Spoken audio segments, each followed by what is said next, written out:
Soybean তেলের দাম লিটারে ১৪ টাকা বাড়ায় ক্ষোভ জানিয়েছেন ক্রেতারা। দাম বাড়ার খবরে বাজারে কৃত্রিম সংকট তৈরি করেছেন ব্যবসায়ীরাও।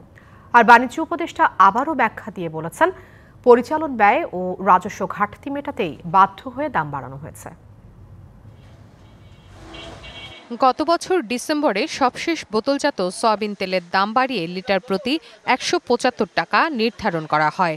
পরে আমদানি পর্যায়ে শুল্ক কর অব্যাহতির মেয়াদ গত ৩১শে মার্চ শেষ হওয়ায় দাম বাড়াতে ট্যারিফ কমিশনে চিঠি দেন ভোজ্য তেল পরিশোধন কারখানার মালিকরা।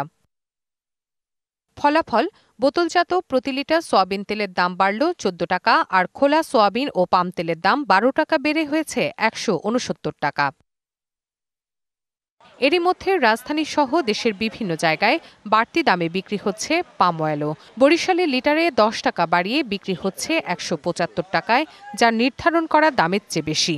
পাম অয়েল কিনে আনলাম আপনার ২৯,৫০০ টাকায়, আর আগামী গেছে কালকে আমি পাম অয়েল কিনলাম আপনার ৩০,৮০০ টাকা। দোকানদাররা তো বিভিন্ন দাম, বিভিন্ন রকমের দাম দর করতেছে। আগে যেটা ছিল সেইটাই তো বেশি।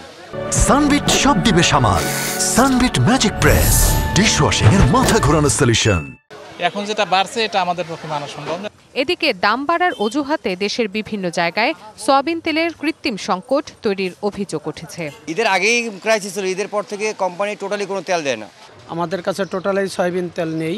দাম শুধু বাড়তি আছে কিন্তু অ্যাভেলেবেল না তেল।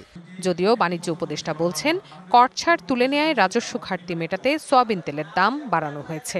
সরকারের যে নিজস্ব যে পরিচালন ব্যয়, এই ব্যয়ের টাকাটা তো তুলতে হবে, না হলে রাষ্ট্রকে দায় তৈরি করতে হবে। যে অব্যাহতিটা দেওয়া ছিল সেটা ৩০ তারিখে শেষ হয়ে গিয়েছে, এবং আমরা এই প্রথম ১৪ দিন সময় নিয়েছি বিভিন্ন রকমের বিশ্লেষণ এবং নেগোসিয়েশনের জন্য।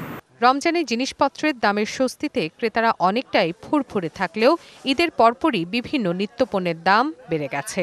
তার উপর আবার তেলের দাম বাড়ায় এখন মরার উপর খানার খায়ের অবস্থা তৈরি হয়েছে। Rifat Tasnova, DBC news, Dhaka.